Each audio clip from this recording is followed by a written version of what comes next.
Crown jewel 2022 की press conference के बाद आखिर रोमन रेंस ने अपने ही वाइस मैन पॉल हेमन को सीक्रेटली दूसरे सुपरस्टार के साथ मिलके उन्हें चैंपियनशिप हरवाने की बात क्यों कही। साथ में ब्रॉन स्ट्रोमैन की इन रिंग रिटर्न के बाद उनका पहला मैच कब और किसके साथ होगा, साथ में क्या हमें द फील्ड ब्रे वात की रिटर्न की टीज WWE ने स्मैकडाउन और अब सैटरडे नाइट मेन इवेंट पे करके दिखाई है। ड्रू मैकइंटायर का रेसलमेनिया 39 का अपोनेंट कौन होगा और रॉयल रंबल पे सबसे बड़ी रिटर्न किस सुपरस्टार की होगा दोस्तों, ये सब इस वीडियो में रिवील। मेरा नाम है नितिश वशिष्ठ एंड आप देख रहे हैं WWE हिंदी एम्पायर चैनल। दोस्तों सबसे पहले बात करेंगे द फील्ड ब्रे वात के बारे में। जब से विंस मैकमैन के रिटायर होने के बाद ट्रिपल एच ने WWE को संभाला है। कुछ बड़े सुपरस्टार्स की वापसी WWE में होना लगभग तय है, क्योंकि जिन भी सुपरस्टार्स के आइडियाज को, कैरेक्टर्स को ट्रिपल एच पसंद करते थे, एक एक करके विंस मैकमैन ने उन्हीं सभी कैरेक्टर्स को WWE से निकाल दिया था। चाहे ब्रॉन स्ट्रोमैन हो या जोनी गार्गैनो, ऐसे कई सुपरस्टार अब हमें WWE में देखने को मिल रहे हैं। ट्रिपल एच की पसंद की बात करें तो उनमें से एक सुपरस्टार है द फील्ड ब्रे वात, जो काफी ज्यादा क्रिएटिव दिमाग रखते हैं।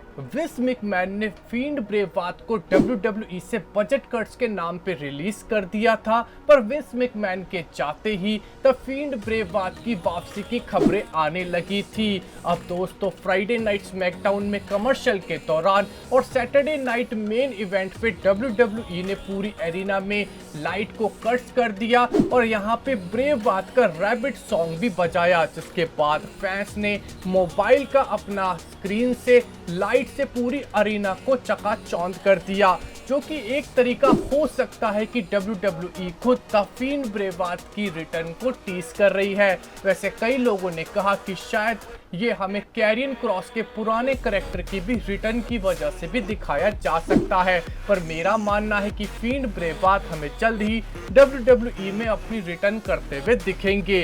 अब बात करेंगे दोस्तों ब्रॉन स्ट्रोमैन के बारे में।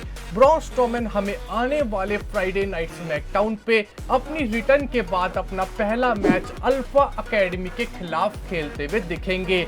स्मैकडाउन के बाद अल्फा अकेडमी ने ओटिस और उनके साथी केबल ने दोस्तों ब्रॉन स्ट्रोमैन के बारे में कहा था कि उनके साथ जब ब्रॉन स्ट्रोमैन रिंग में आएंगे तो अल्फा अकेडमी ब्रॉन स्ट्रोमैन को खत्म कर देगी। अल्फा अकेडमी के केबल ने यहाँ तक कहा था कि ब्रॉन स्ट्रोमैन अल्फा अकेडमी पे अभी तक सिर्फ इसलिए ही भारी पड़ रहा था क्योंकि वो पीछे से हमला करता है। तो दोस्तों हमें पहले मैच में ब्रॉन स्ट्रोमैन अल्फा अकेडमी के केबल की अच्छी पिटाई करते हुए दिखेंगे। दोस्तों इंटरेस्टिंग तौर पे हमें ड्रू मैकइंटायर का रेसलमेनिया 39 का भी मैच यहाँ पे टीज होता हुआ दिख रहा है। दोस्तों पहले ये मैच टाइसन फ्यूरी के खिलाफ होता हुआ लग रहा था, पर दोस्तों अब हमें ड्रू मैकइंटायर रेसलमेनिया 39 पे हमें गंटर के खिलाफ इंटरकॉन्टिनेंटल चैंपियनशिप मैच खेलते हुए दिख सकते हैं। इन दोनों के बीच में मैच क्यों खास है, क्योंकि ये दोनों ही यूनाइटेड किंगडम यानी कि यूरोपियन कंट्री से बिलोंग करते हैं और इन दोनों के बीच में फैंस इसे ड्रीम मैच मानते हैं और काफी हार्डकोर मैच भी मानते हैं। दोस्तों रंबल पे आखिर किसकी सबसे बड़ी रिटर्न हो सकती है साल 2023 में?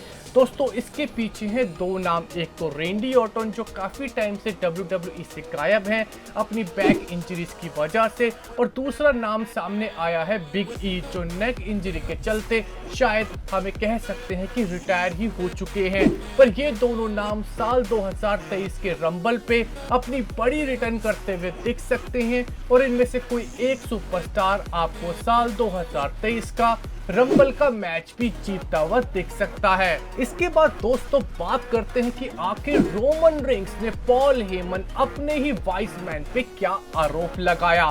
दोस्तों क्राउन ज्वेल 2022 की प्रेस कॉन्फ्रेंस पे Roman Reigns versus Logan Paul के बीच में मैच बन गया। हमें यहाँ पे क्राउन ज्वेल पे सऊदी अरेबिया में रोमन रेंस अपनी यूनिफाइड यूनिवर्सल चैंपियनशिप को लोगन पॉल के खिलाफ डिफेंड करते हुए दिखेंगे।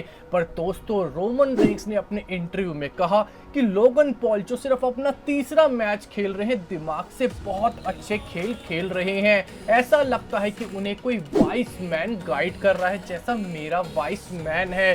दोस्तों यहाँ पे रोमन रेंस ने सीधे सीधे पॉल हेमन को कहा कि शायद वो सीक्रेटली मदद करने की कोशिश कर रहे हैं लोगन पॉल की, जिसे सुनते ही लोगन पॉल को अपनी अम्मा याद आ गई और उसने साफ कहा कि मैं ऐसा कुछ नहीं कर रहा।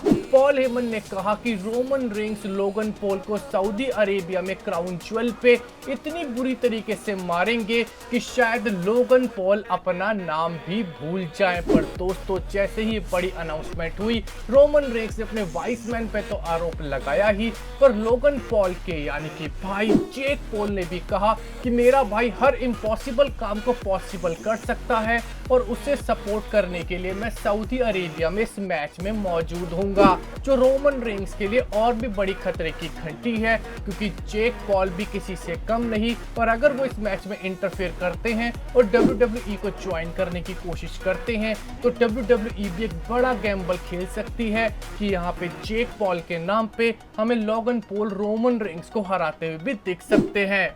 तो दोस्तों आपको क्या लगता है, क्या ये रोमन रेंस के लिए खतरे की घंटी है कि पॉल हेमन शायद लोगन पॉल के साथ बैक स्टेज काम कर रहे हैं और साथ में ही लोगन पॉल के खतरनाक भाई जेक पॉल रोमन रेंस पे अटैक करने की कोशिश करने वाले हैं? आप अपना ओपिनियन कमेंट सेक्शन में जरूर बताइएगा। हमारे वीडियो को देखने बहुत बहुत शुक्रिया। हमारे चैनल को सब्सक्राइब कीजिए, लाइक एंड शेयर। आपका बहुत बहुत धन्यवाद।